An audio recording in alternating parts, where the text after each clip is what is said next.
मध्य से 291 श्लोक में कही है। जय उपकसंत मध्यमम, जय उपकसंत मध्यमम भी कोसय विहाणमोदिठं नवर विशेषो सलिलम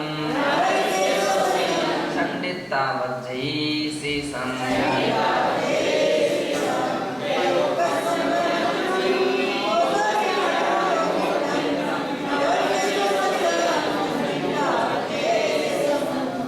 मध्यम विधि बता रहे हैं।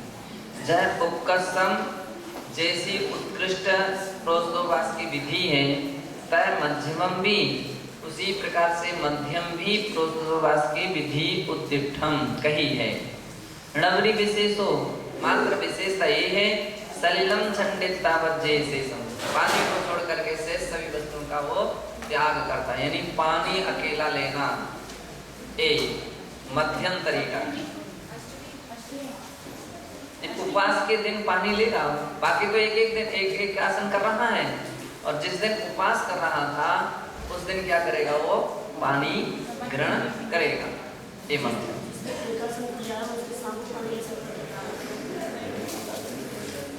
अब ऐसा तो शाम की बात ही नहीं है, यहाँ पर इतना ही कह रहे हैं जिस प्रकार का उत्कृष्ट प्रोस्तत विधान बताया गया है उसी प्रकार का ही मध्यम प्रोस्तत का विधान जानना चाहिए। मात्र इसमें विशेषता यह होती है कि जल को छोड़कर से 3 प्रकार के आहार का त्याग करता है। किस दिन? जिस दिन उपवास, वो तो एक आसन ही करेगा, नहीं तो शाम को लेने का तो विधान ही नहीं। धारणा एक आसन पूर्वक होती है, पारणा एक आसन। अब उससे उपवास नहीं हो पा रहा। मूल बात कहाँ पर आ रही है? कई बार बहुत से लोग बोलते हैं कि हमसे उपवास नहीं हो सकता है, पित्त भड़कता है या और भी कोई परिस्थिति आती है, तो उसके लिए इतना है तो पानी की छूट रखो, पानी ले लेना चाहिए। तो अष्टमी के दिन, अष्टमी या 14 के दिन पानी लेना चाहिए, पानी लेगा। उपवास नहीं हो सकता है इसलिए पानी लेगा। और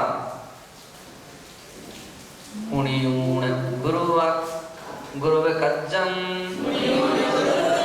सावज्जवज्जियं न्यारम्भं जय गुणैतं विकुज्जा संकुर्वन् वर्णायवम्।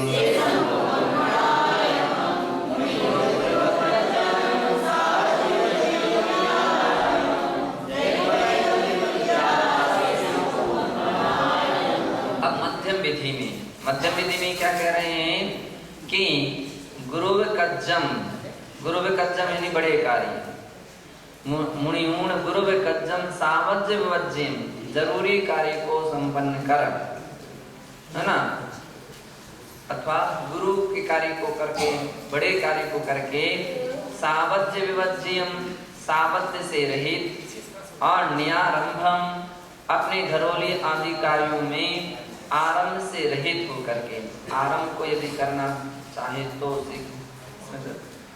मूल में ही है ना, सावज्य विवज्यम सावज्य से रहित और न्यारंभम अर्थात आरंभ से रहित। इसमें सहित अर्थ जो किया है उसको थोड़ा सा और व्यवस्थित करना चाहिए।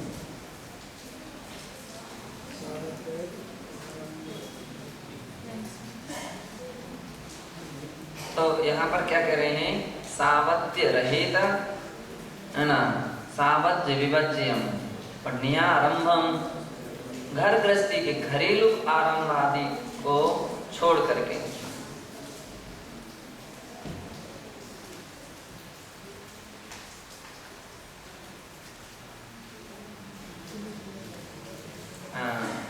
सावज्य रहित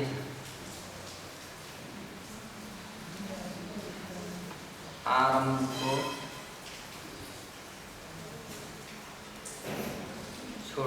छोड़ना चाहिए। जय पुणई जम्पि कुज्जा शेषम कुवम वर्णायवम, अर्थात जय पुणई तम्पि कुज्जा, जैसा संभव हो सके, है ना, जितना कर सकते हैं उतना शक्ति के अनुसार करना चाहिए। शेषम पूर्वम नायकम, शेष पूर्व की तरह सारी विधि विधान क्रियाएं पूर्व की तरह ही करना चाहिए। जघन्य प्रोद्भवास स्वरूपम से तत्र भृणितम आस्ते, और वहाँ ही यानी वसुनंदी श्रावकाचार ग्रंथ में जघन्य प्रोद्भवास का स्वरूप इस प्रकार से गाथा नंबर 292 में कहा है। आयम बिलडिवैडी यक्षाणं चैव तंबा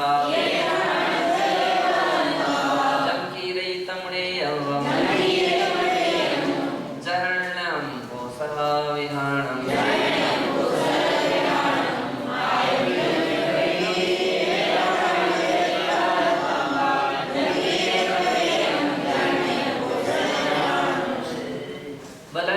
पर्व के दिनों में क्या करना चाहिए? आयम बिल का आचाम्ल, आचाम्ल यानी चावल और इमली आदि का पानी के साथ चावल आदि अकेला लेना, एक आयम बिल है, इसे आचाम्ल कहते हैं। निर्वैणी अथवा निर्विकृति, निर्विकृति आहार यानी नीरस आहार है ना। एक स्थान एकट्ठाणम, गृहस्थ है ना, तो गृहस्थ एक स्थान पर बैठ करके वो भोजन करें, यानी एक आसन करें। अथवा एक भक्त तो एकट्ठाण, एक स्थान पर एक ही बार, एकट्ठाणम ए भक्तम से, ए भक्तम और एकट्ठाण दोनों में अंतर दिखाना अपन को लाना पड़ेगा। तो एकट्ठाण एक स्थान में एक बार की वस्तु लेना, ये अंतर डालना पड़ेगा। ए अट्ठाण और ए भत्तम एक ही वस्तु, हाँ एक बार तो बैठ कर एक आसन में तो एक ही बार का बैठ करके खाएगा ना, वो तो एक वृत्ति है, वो तो एक बैठ करके ही खाएगा है ना। एक बार भोजन करना और वो तो वृत्ति है ना, ऐसा कुछ अंतर रखना पड़ेगा कि एक बार का जो परोसा है उतना ही।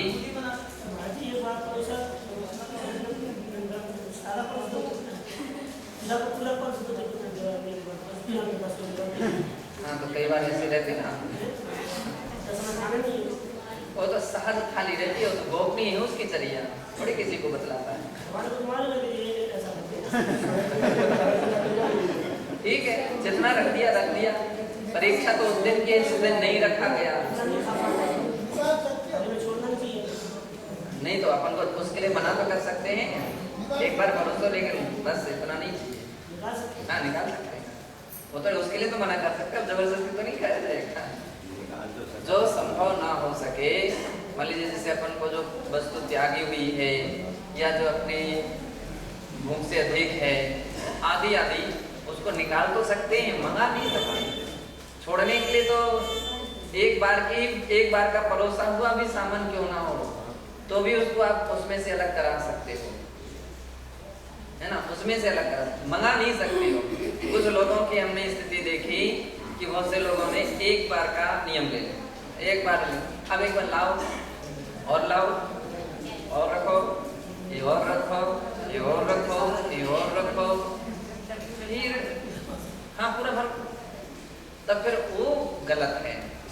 तो बोल कर मतलब संकेत दे करके मंगाना, तो आप आराम से नहीं एक बार का परोसे का नियम लेते तो ये अच्छा था, है ना। लेकिन इसमें तो आपने और दोष लगा लिए। विश्वामित्र सागर जी आगे समझ में, ये दोष था। हाँ नहीं, जो भी करते हो, विश्वामित्र हो, विश्वाक्षर जो भी हो, हाँ ये तो ठीक है। नहीं अरे उदाहरण दे रहे हैं, कोई उदाहरण देने में तो किसी का भी उदाहरण दिया जा सकता है, चाहे विश्व विज्ञ हो।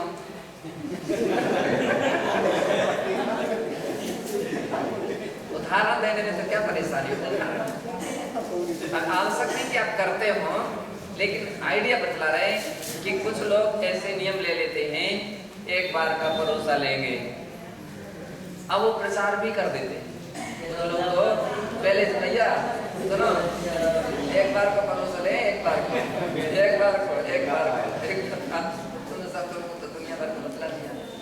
फिर उसके एक बार के कोई महत्व ही नहीं रहेगा। उनका ये कहना है कि भाई इतना सब रख दिया तब तुमने प्रचार कर लिया, नहीं तुम्हारी भावना तो बनी ही रही कि किसी ना किसी प्रकार से मालूम चल जाए, किसी ना किसी प्रकार से व्यवस्था परिपूर्ण हो जाए, तो फिर वो सही तरीका नहीं रहेगा, ऐसा नहीं होना चाहिए।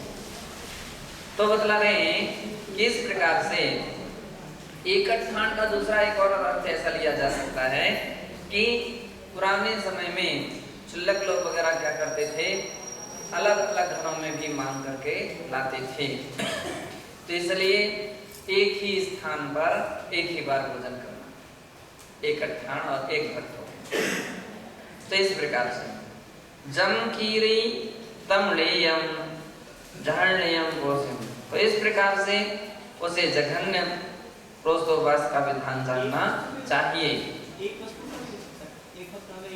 अब तो जितना तुम अर्थ करते जाओ उतनी अच्छा है, जितना करो उतना कम है। अच्छा, एक उत्कृष्ट जो उसके जितना पालन कर सकते हैं, तपस्या कर सकते हैं।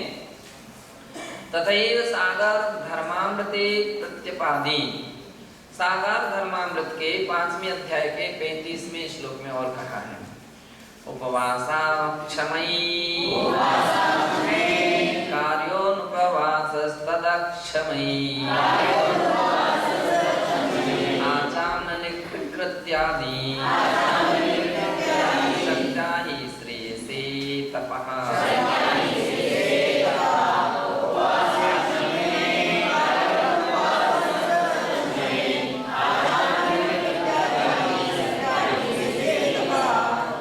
उपवास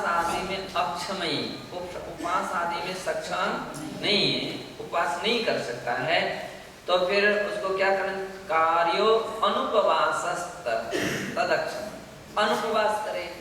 अनुपवास का अर्थ होता है खाली पानी ले, केवल जल लेने का नाम क्या होता है, अनुपवास होता है। जैसे कई बार लंबे लंबे उपवास करते लोग, खाली पानी वगैरह की छूट लेते हैं बीच बीच में, तो उसको क्या बोलते हैं, अनुपवास। हाँ वही तो मतलब है। तो अनुपवास करे, अक्षमयी और अनुपवास में भी यदि असमर्थ हो, क्या कर भैया पानी तो हमारे गले ऊपर नहीं हो सकता है, कुछ लोग ऐसे पानी के बिना, पानी के पीने से काम नहीं चलता है, तो फिर उसमें भी सक्षम हो तो आचाम ले करे। आचाम लेनी हुई इमली का पानी हो,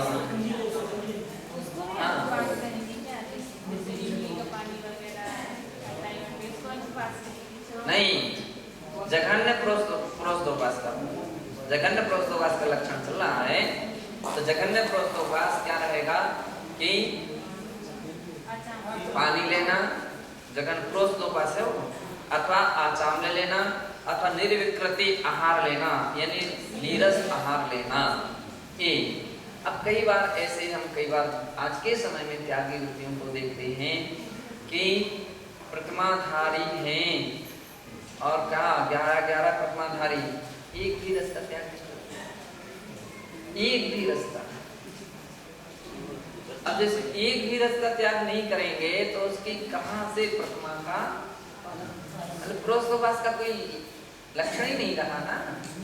भाई प्रोस्तोपवास का नाम से तो कम से कम कुछ ना कुछ तो व्यक्ति त्याग करना चाहिए, नीरस का भोजन का। हमारे लिए जब तक मालूम नहीं था तब तक तो हम जैसा सब ऐसे आग लेते थे, लेकिन जब हमको मालूम चला एक दिन स्वाध्याय के विषय में कि भाई बिना नीरस के वो जघन्य प्रतिमा का भी पालन नहीं हो सकता है, तो आपने फिर उस दिन से नीरस करना शुरू कर दिया।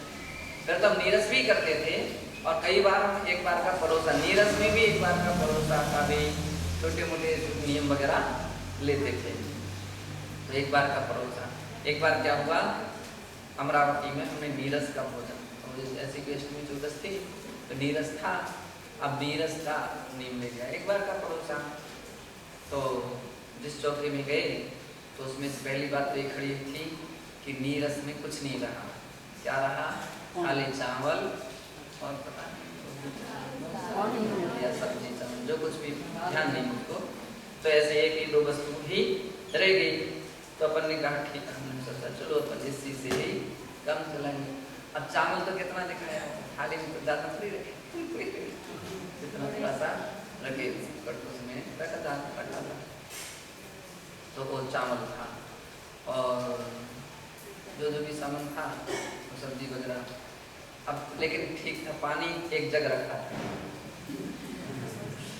लेकिन हाथ धोने में उस समय कटोरे वगैरह धोने में थोड़ा बहुत ले भी लिया तो थोड़ा कम हो गया होगा। धीरे से एक व्यक्ति अब आज ही महाराज हमारे यहाँ और आज ही के दिन धीरे से कर दिया महाराज ने, आज ही के दिन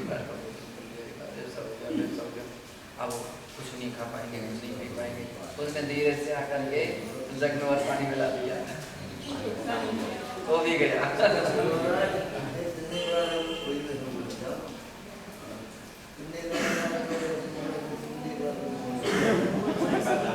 तो इस प्रकार से एक बार का परोसा कोई व्यक्ति ले तो पहले से ना रखवा ले थाली में, रसना इंद्री को जीते, अरे लगता बहुत अच्छा लगा था, बहुत अच्छा लगा था, इसलिए वही लचका है ना। तो रसना इंद्री का विजय नहीं कहलाएगा, रसना इंद्री का विजय नहीं माना जाएगा, रसना इंद्री को जीतने का। हाँ हाँ, यथासंभव करते हैं अपन, तो उससे अधिक करते हैं। कोई भी वस्तु के पीछे नहीं आते हैं, आ जाए उसको ही छोड़ते हैं, वस्तु के पीछे पर नहीं जाते हैं। यहाँ बहुत ये सामग्री बहुत अच्छी मिलती, वहाँ बहुत अच्छी मिलती, तो इसलिए चलते चले नहीं। यही तो अपना वीरचर्या है, गोचरी वृत्ति। इस सब का हिसाब किताब ना करते हुए गर्त पूर्ण करना। गर्त पूर्ण यानी जो मिला उसको ही समता से ले लिया। एक बात करने के नाम तमरासी हैं, करते हैं तो पूछने लगे तो सत्नी का जैसे उपवास की सत्नी का उपवास पड़ा किया, फिर अष्टमी पड़ गई, फिर क्या करे? अष्टमी को हार कर ले, अष्टमी को हार कर ले। अपन तो अतिथि हैं, अपनी कोई तिथि नहीं है, वो तो व्रत वगैरह करते हैं, इसलिए तिथि का ध्यान रखते हैं। आहार करो, आहार कर लो। एकांतर जिनके नियम रहते हैं, नियम लिए हुए जिसका एकांतर का नियम हो, एकांतर का नियम हो। अब ऐसा नहीं कि तुम नियम तो नहीं रखे हो और फिर अष्टमी चौदस को फिर कहा जाए, फिर दूसरे दिन आप आगे पीछे एक दो दिन आहार कर लो, अष्टमी चौदस को हमें करना है। एक बात ना हो, करना है तो कैसा करना, एकांतर करना है कि कैसा करना है, पड़ जाएगी क्या करना, कोई दिक्कत नहीं है, कोई विकल्प नहीं, भूल जाएगी। अरे वो अतिथि है ना, अपना कोई अष्टमी चौदस से तो कोई तिथि आपके व्रत की कोई बंधी नहीं है। आपका अष्टमी चौदस का व्रत हो, कोई व्रत है क्या अष्टमी चौदस का? यदि व्रत है तब फिर अष्टमी चौदस प्रधान हो जाए। नहीं, जैसे नियम लिए हम अष्टमी चौदस को पास करेंगे। हाँ, तो अब दो तरीके हैं। एक तो तरीका ये है कि आप जो तीन उपवास कर सको तीन उपवास करो। अब सन्मत आचार्य महाराज थे हमारे, आचार्य सन्मति सागर जी महाराज, तो वे क्या करते थे, अष्टमी चौदस को तो उपवास करते थे, एक आहार एक उपवास करते थे, और इसके बीच में कहीं अष्टमी चौदस पड़ जाए तब 2 या 3 उपवास भी हो जाते थे। नहीं, 2 उपवास अथवा 3 उपवास भी हो जाते थे। तो कोई दिक्कत नहीं, पर आहार कर लो, अष्टमी को आहार करो। हाँ, कभी छोड़ी नहीं है, अरे कभी नहीं छोड़ी है, अभी तो छोड़ दिया, कई बार छोड़ दिया हमने, कई बार छूट गई। उस दिन ऐसा कर ले, पानी ले करके आ जाए, थोड़ा दूध वगैरह ले लो, जितना बन सके उतना, ऐसा करो। नहीं तो दूसरा तरीका ये है, पहले 2 दिन आहार कर लो आराम से, फिर अष्टमी को उपवास कर लो, ऐसा भी हो सकता है।